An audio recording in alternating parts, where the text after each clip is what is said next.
And there was several I was using this binder, it, some people get like really bad like chest pain or rib pain or like back pain from it. I didn't really get any of that. But it was pretty uncomfortable, despite fitting well. And I would wear it while working out or like swimming or it kind of sucked because I live like right in the middle of California, Hmm. where it gets super hot in the summer here, like 120 on some of the worst days. But I would have to wear that in like really hot weather, and I just over time I got really sick of it, and I genuinely thought of myself as just another dude, I guess. And I had these things on my chest that I didn't really see any use in because I wanted to be a boy, and it was like what's the point of me having these? I don't want this. I want to just look like another boy my age. And Yeah. so And in my sophomore year, sorry, what was that? no, and after the mastectomy, did you feel more like that, or was it the Yeah, opposite? I mean, that part of my body was gone, so obviously I would feel less feminine. But in my sophomore year, I started I told my therapist like I'm interested in getting the surgery, and then they referred me to a new specialist, gender specialist, who then referred me to a surgeon. And there wasn't like really any vetting process. There wasn't like any real like psychological assessment. It was like, oh well, you're already this far. You're already several years on hormones, so you're perfectly fit for doing this at 15 years old. Um, After my first appointment with the surgeon, it was like he suggested going to they called it a top surgery classroom, and it took place in the hospital building, and it was for adolescents and their families to attend to learn more about top surgery and basically get fed propaganda. um, and even like the waiting room that I was in before the consultation had like books and pictures hanging up of like surgery results, and it was all of people who were fairly well into the healing process, like none that were really like more early in their healing process or like any botched surgeries because they're trying to advertise this gender affirming care. Hmm. And when I attended that class, it was like I was basically learning the same things that I did in the surgeon's office. Um, but as soon as I sat down, I kind of just like looked around me, and I noticed that all the other kids that were there, um, all biological females, but they looked really young, or like they weren't very far into the medical process. It's like most of them looked like they weren't even on hormones yet. So it was just kind of like, um, this is it was kind of shocking because they weren't very far into the process and they were already seeking surgery. Hmm. But even then, it was just kind of like it. It did kind of. I was kind of shook, Yeah. but it was like okay, it's just other kids my age like going through the same thing, and it kind of helped to feel like it was like a normal experience and that I wasn't alone. So I did kind of brush that off. I had another two or three appointments with the surgeon, one of which was just kind of like an examination and like further going into detail about like my options, like the incision type that I could get. And I did kind of push for like a less invasive procedure, but they were like, oh no, there's gonna be blood supply issues. It's experimental, which I mean, if we're being honest here, this whole thing is experimental. Sure. Um, and so I had to get like the most common type of incision. I've had some complications from that. But on the day of, I remember being getting wheeled into the operating room, and I was kind of nervous because, I mean, I was pretty sure about this decision up until that point, and it was for about a few months after the surgery.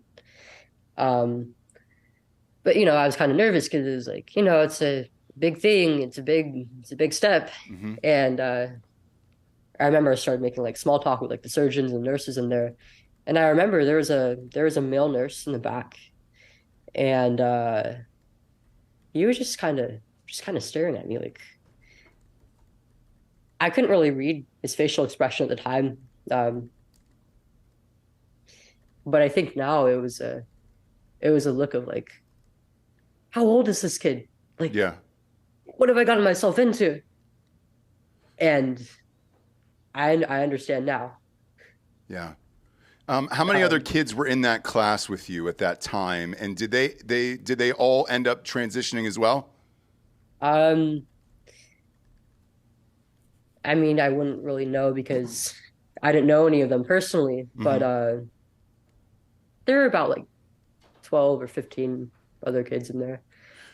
The Um, reason I ask is I didn't know if there was a support group or a class afterward that maybe you all attended later, where you had your surgery, you could talk about a shared experience or something like that. So, according to you, there was a class before and then nothing after, and then you never saw these other kids again?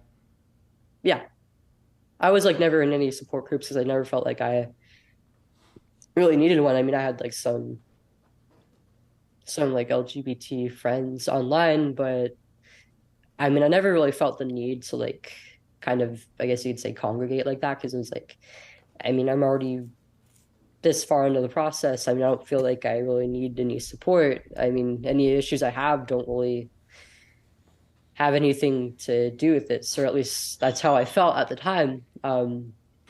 I don't realize it, but by transitioning, I was actually um, reinforcing like my other pre-existing issues or creating new ones, and it caused me a lot of distress, and I didn't know this. I didn't figure this out until after the fact. But after my surgery, after I woke up and like I was all the meds wore off and I was fully conscious and I was able to like move to and from places, it was like, wow, I feel great. This is a big step and I'm so glad it's finally over. I felt great and I was really looking forward to the stuff after the post healing process. I wanted to be able to like not have to like wear like a shirt while swimming or working out or things like that. Um, I kind of idealized like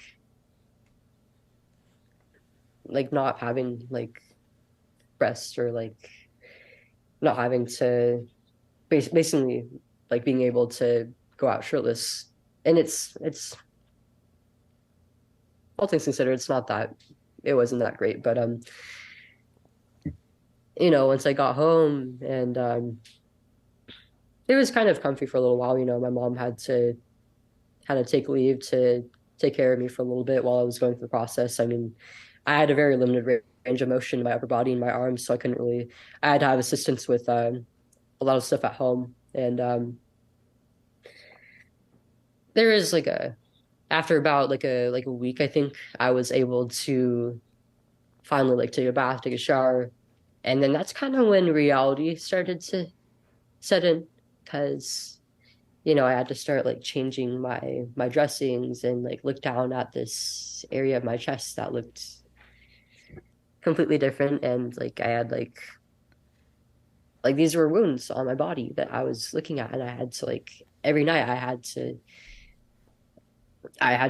see that. And I mean, showering and bathing used to be one of my favorite parts of the day because it was like, it's comfortable and it's like it's time to myself. I can kind of just relax and kick back. But now I had like this responsibility to take care of while I was doing that. And on top of that, it was like it was just hard to look at myself like that. Like I really don't think any kid should have to go through that. It's Um, not for a- kids. After the surgery, how long until you went back to school, and what was the response from your classmates once you went back? Um, well, um this was over the summer, and I did kind of miss out on some social opportunities because of it, like my friends had like parties and stuff, and I just wasn't able to really go to anything because I couldn't leave the house. I wasn't really in a state to be moving around like that for a little bit, and it was pretty upsetting. And that next school year, Are you we nervous or are you excited to go back at that point because you've become a new person? um I mean, it kind of sucked because I was it was like a big thing that I was going through, and so I thought it was just like the post-op process, but really it actually made me feel worse, and so I got it's worth noting that before my surgery, I actually was in a lot of distress to the point that one of my doctors actually wrote like a note of leave to my school, Mm-hmm.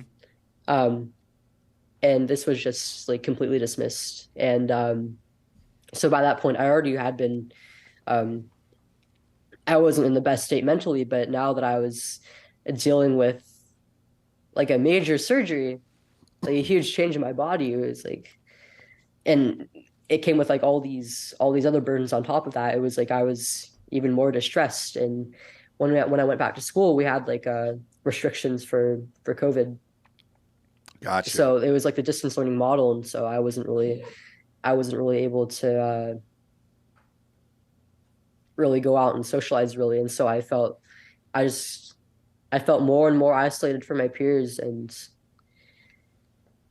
so I ended up getting worse. And at first I thought I was just like, oh, it's just a post-op period, like it'll get better as time goes on, but it didn't. I got worse as time went on, and it got to the point that it was seriously affecting like my school performance. I wasn't really like attending or really active in my classes, and my grades were basically at an all-time low. And it got to the point that my parents were like, this isn't going to work, like we have to take you out of school and put you in an online only program. And so I was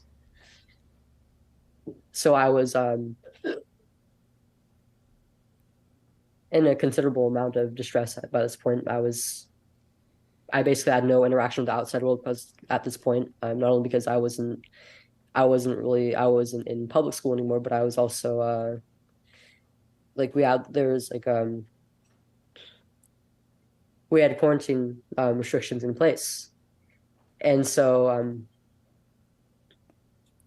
one of the classes I took in this online only um, program was a psychology class, and there was like a lesson on maternity and how things like physical affection um, and especially breastfeeding play a role in the bond between a mother and her infant. And you know, before this point, I never really thought about like being a mother, being a parent, or how that might look for me. They told me before my surgery, like you won't be able to breastfeed after this, but I didn't. That didn't really matter to me at the time because it was like, I was a kid. I wasn't thinking about being a parent or what that would really look like. And it was kind of like, I'm a boy. I wouldn't do that. Of course, yeah. But men don't do that. But I started to realize like this is what I took away from myself and potentially my future children. So you think And that was the I didn't point? know this. That was the point where the regret, I guess, started to set in. Yeah. Before that point, I was actually starting to miss like being pretty and having a more feminine form. And I actually, by this point, I was on cross-sex hormones for maybe about 2 to 3 years, and I didn't even look like a woman. Like I was growing out my hair a little bit, but I just didn't look feminine at all. Like my jawline, my nose, and my brow bone, like pretty much every feature of me that was visible outwardly looked like I looked like just about any other boy my age, except I was pretty short. I'm 5'3", 5'4". So, um, So it was really it was pretty shameful for me, um, realizing that I missed being feminine like that. And I would secretly buy like makeup and skirts and dresses and just kind of wear it in the comfort of my room. I never really told anybody about it because it was very shameful for me. And I started to withdraw a little bit, and just kind of spend all my time in my room, either just like dressing up or like drawing or using like either clothing or both my art and clothing as just a means of, I guess you'd say, expressing myself, without anybody really knowing. And I would spend a lot of my time playing video games, basically just distracting myself from the anguish that I was in.